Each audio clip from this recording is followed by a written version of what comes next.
Damos comienzo a un nuevo comentario bíblico expositivo. Servidores de Dios. Quien te habla es Manuel Cornejo. En esta ocasión estaré compartiendo la primera epístola de Pedro, capítulo 5 y versículo 1, donde dice: Ruego a los ancianos que están entre vosotros, yo anciano también con ellos, y testigo de los padecimientos de Cristo, que soy también partícipe de la gloria que será revelada. Aquí Pedro se está dirigiendo a los líderes de la Iglesia, a quienes llama ancianos.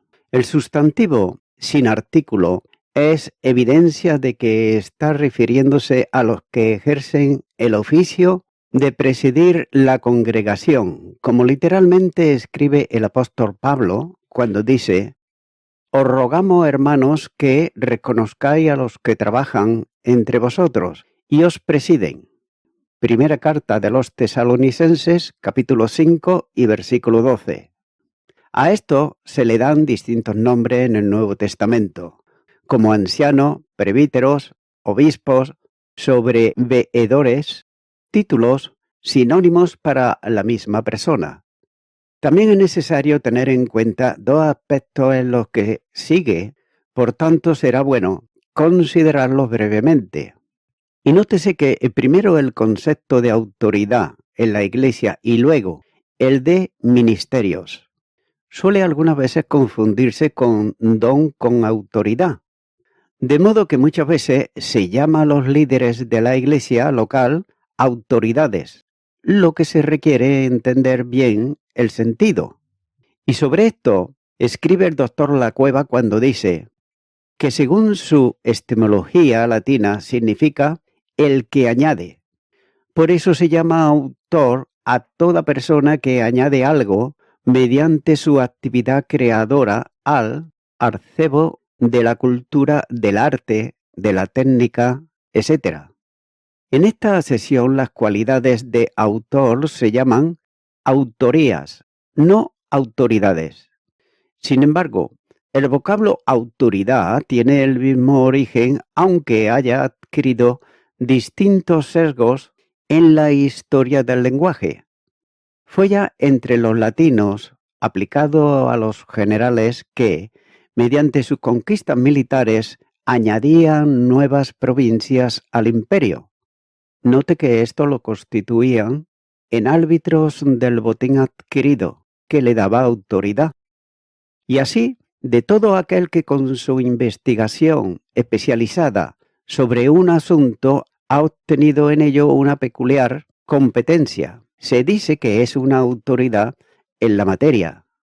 La autoridad comporta, pues, ciertas primicias o dominios, ya sea por derecho de creación, ya sea por derecho de conquista.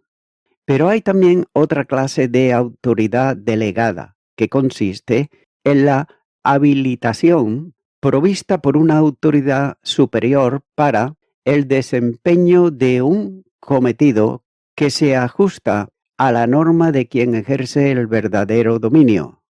Y así tenemos tanto en griego como en latín dos clases de autoridad. En el griego es el rastos, propio de Kyrios, o Señor, y la exousia, o facultad para obtener una dignidad o desempeñar un cometido. En latín sería el ius, propio del magistrado que ejerce justicia y sienta jurisprudencia, y la autorcitas, de quien en virtud de ius tiene facultad para hacer cumplir la ley. Por eso, en tiempos de la República Romana, el pasar el ius o ratos al pueblo, democracia, es también un vocablo griego que significa el poder en manos del pueblo.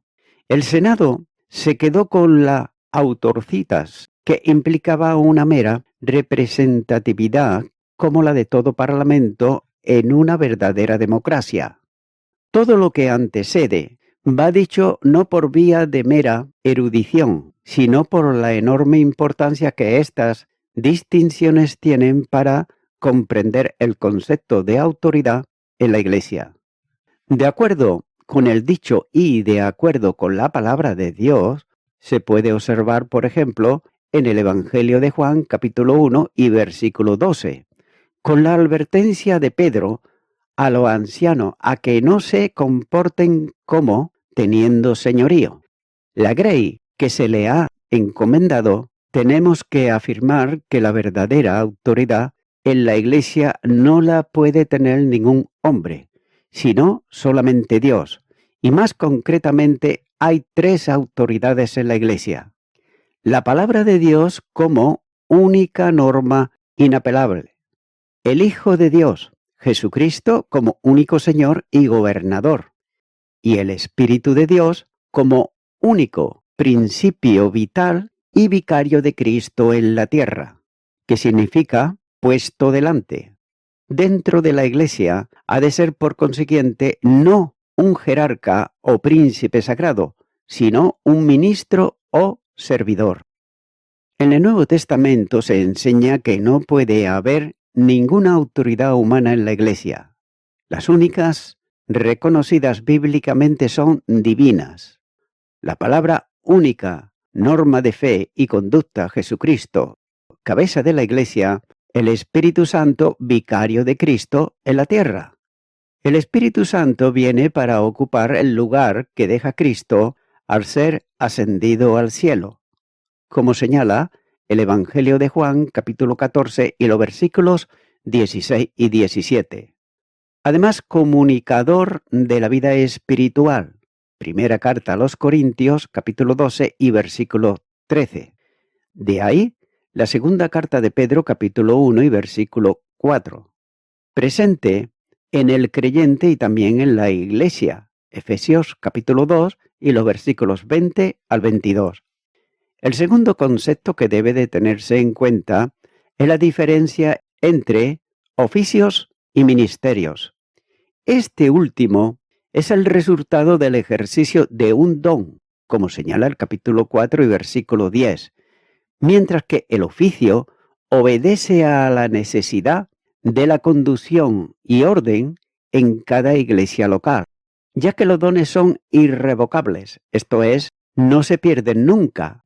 Romanos capítulo 11 versículo 29. Pero los oficios son revocables cuando dejan de concurrir las condiciones personales requeridas para el ejercicio del mismo. Así pues, los dones son universales, ya que se ejercen en cualquier iglesia donde esté quien los ha recibido. Y por otro lado, los oficios se limitan a la iglesia local. El anciano, presbítero o sobreveedor no es un don, sino un oficio, ya que no aparece en ninguna de las listas de dones y además se requieren condiciones personales para su ejercicio. Y es que por esta razón, el apóstol Pablo decía, si alguno anhela obispado, buena obra desea, llamando al trabajo del anciano obra y no ministerio. Los dones son los elementos capacitadores para que el creyente pueda ser instrumento en las manos del Espíritu y dados incondicionalmente a cada uno conforme a la voluntad soberana de la tercera persona divina, sin tener en cuenta aptitudes personales que no se mencionan en relación con el don.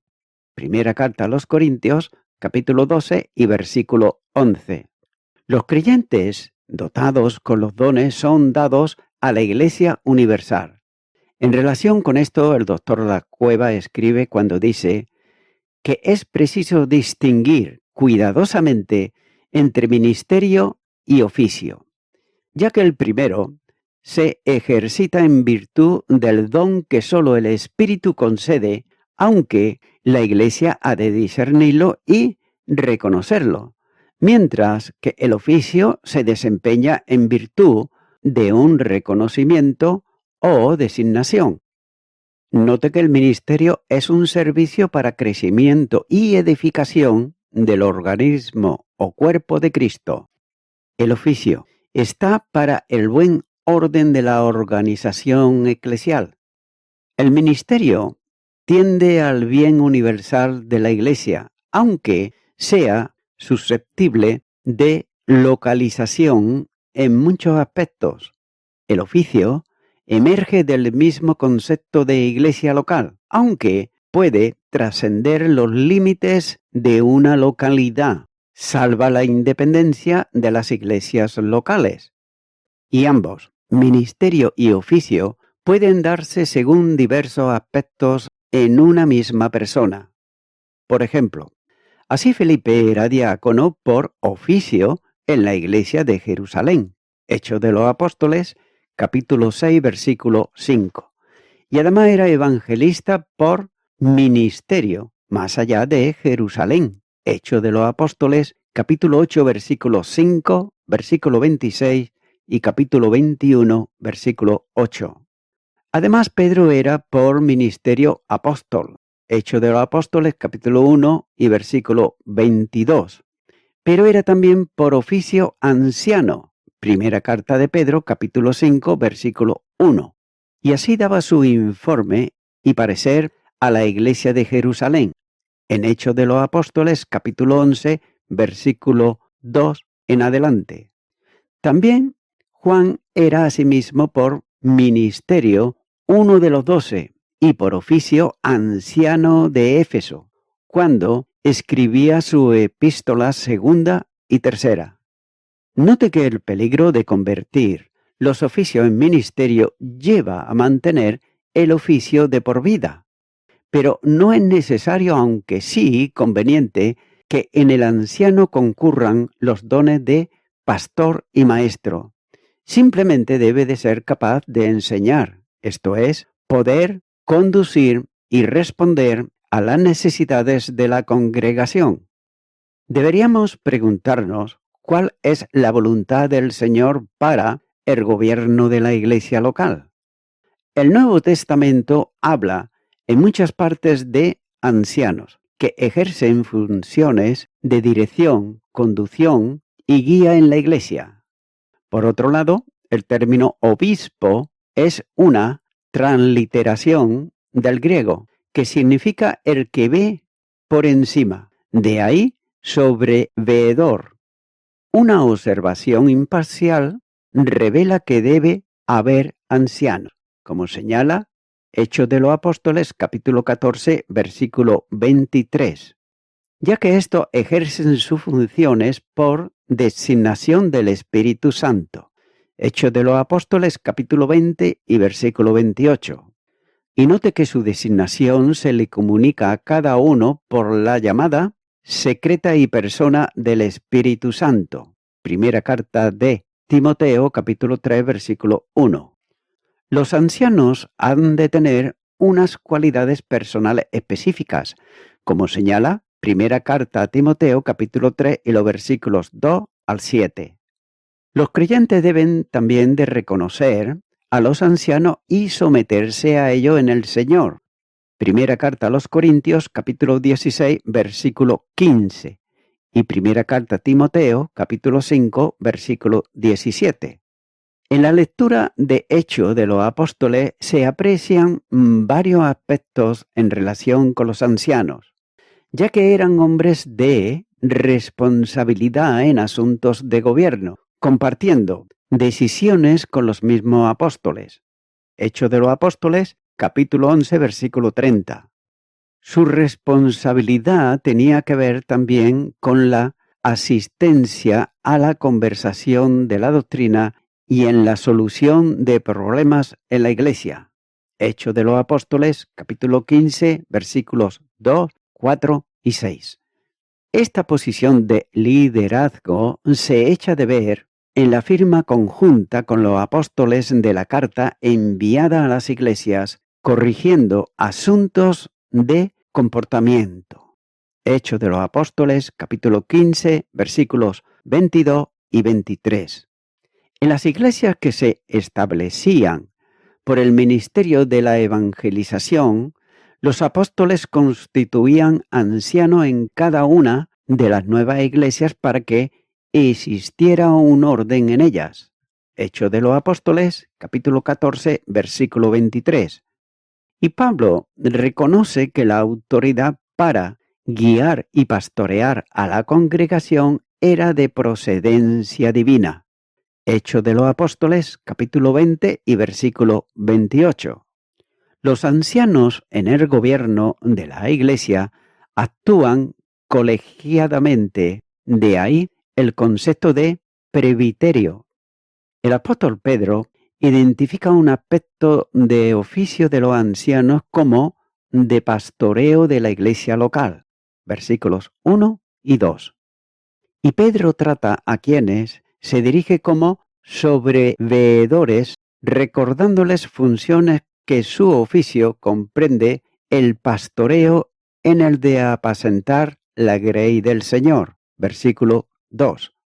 En la pastoral a Tito, el apóstol Pablo le manda establecer ancianos por las ciudades que deben de ejercer como sobreveedores. Tito, capítulo 1 y los versículos 5 y 7.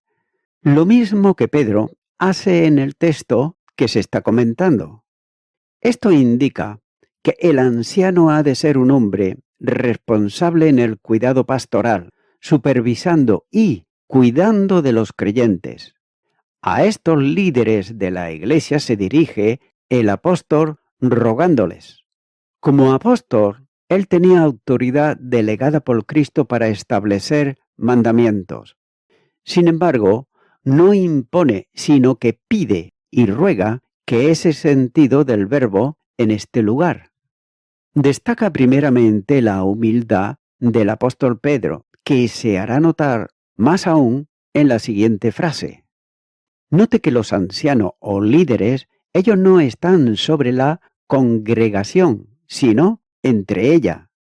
A no ser autoridades, ejercen su oficio, siendo también cada uno de ellos miembros de la congregación.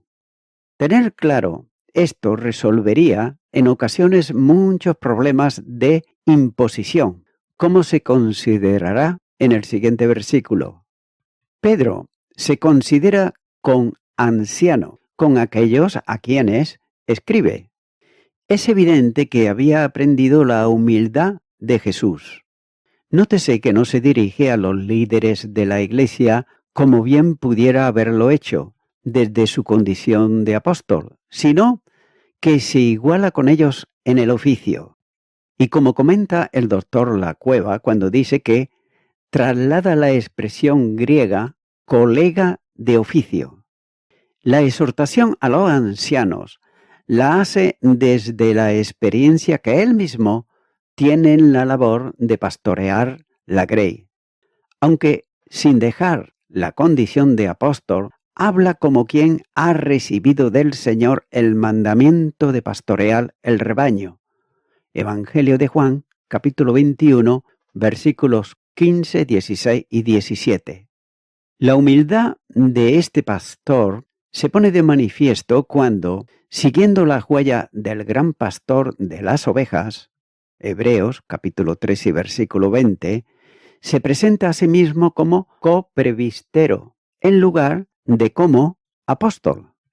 Además, se califica también de testigo de los padecimientos de Cristo, ya que es un testigo presencial de la pasión. Había estado con él, y lo había hecho por 3 años y medio, y vio cómo padecía, y era crucificado y muerto. Hechos de los Apóstoles, capítulo 1, versículos 22, capítulo 2, versículo 32. Pedro era testigo en las 2 sesiones de la palabra, tanto presencial como también testimonial, ya que no solo había visto las aflicciones del Señor, sino que testificaba de ellas como parte fundamental de la proclamación del Evangelio. Lucas, capítulo 24 y los versículos 45 al 48, y Hechos de los Apóstoles, capítulo 22, versículo 15. No cabe duda que la predicación de Pedro fue siempre un mensaje cristocéntrico, de ahí que esté presente tantas veces en la epístola. Simplemente enumeraré algunas, como es el capítulo 1, versículo 11, versículo 19, capítulo 3, versículo 18. Disfruta también de la comunión cristiana porque es participante de la gloria que será revelada. Se trata, por tanto, de una experiencia concreta y precedida del artículo determinado indica que era de conocimiento general de los creyentes a quienes escribe. La gloria no puede ser otra que el regreso de Cristo para reinar sobre la tierra y proyectar luego su reino a cielos nuevos y tierra nueva, de lo que tratará en la segunda epístola, ya que la gloria a que se refiere fue anticipada y vista por él en el monte de la transfiguración, donde se le mostró, en compañía de Juan y Jacobo, el anticipo visible del reino de Dios viniendo con poder. Mateo capítulo 16, versículo 28.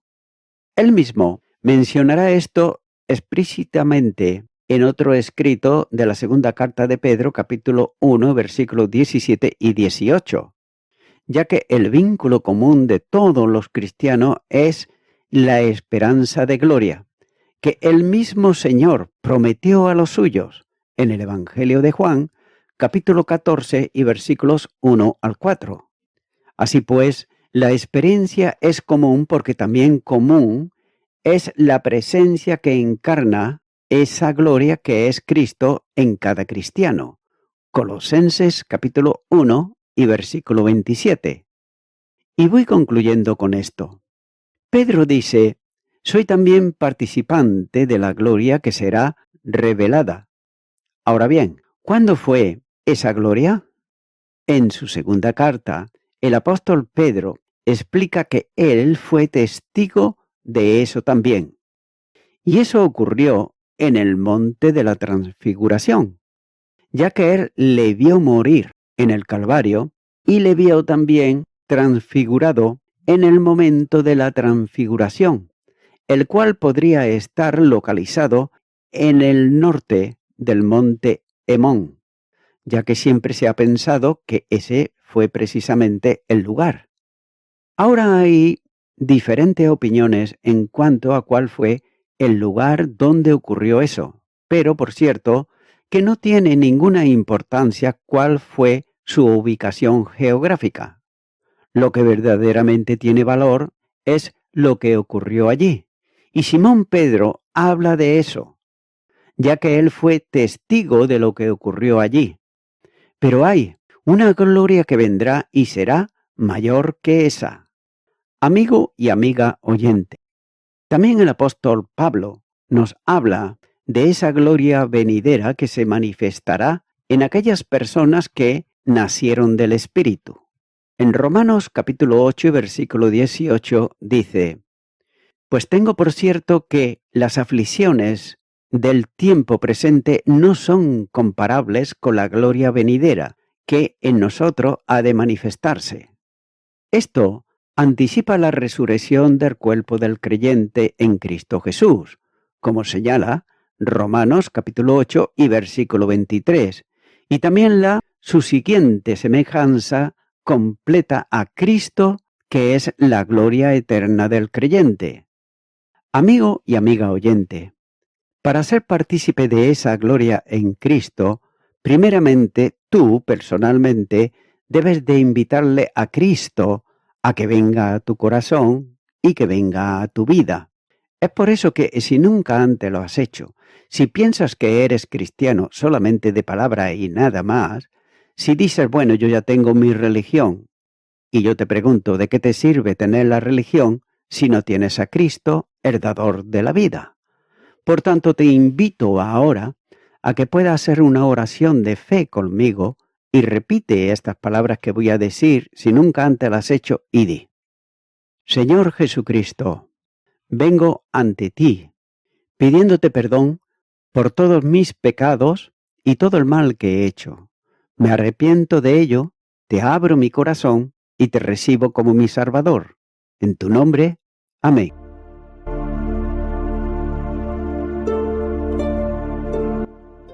Amigo y amiga oyente, si tú has hecho esta oración de corazón, te recomiendo que comiences a orar a Dios, en primer lugar, en el nombre del Señor Jesucristo. Orar a Dios no es rezar, sino que es hablar con una persona. También te recomiendo que leas la palabra de Dios y lo hagas a diario. Comienza, por ejemplo, con el Nuevo Testamento. Y también, por último, te recomiendo que para que puedas crecer espiritualmente, te congregues en una iglesia cristiano-evangélica, donde se predique, se enseñe y se practique la sana doctrina y la palabra de Dios. Congrégate ahí y con el tiempo podrás crecer espiritualmente y también servir al Señor Jesucristo. Que Dios te bendiga. Y a toda la audiencia, nuevamente ya me estoy despidiendo de todos ustedes y será hasta el próximo programa. Que Dios os bendiga a todos.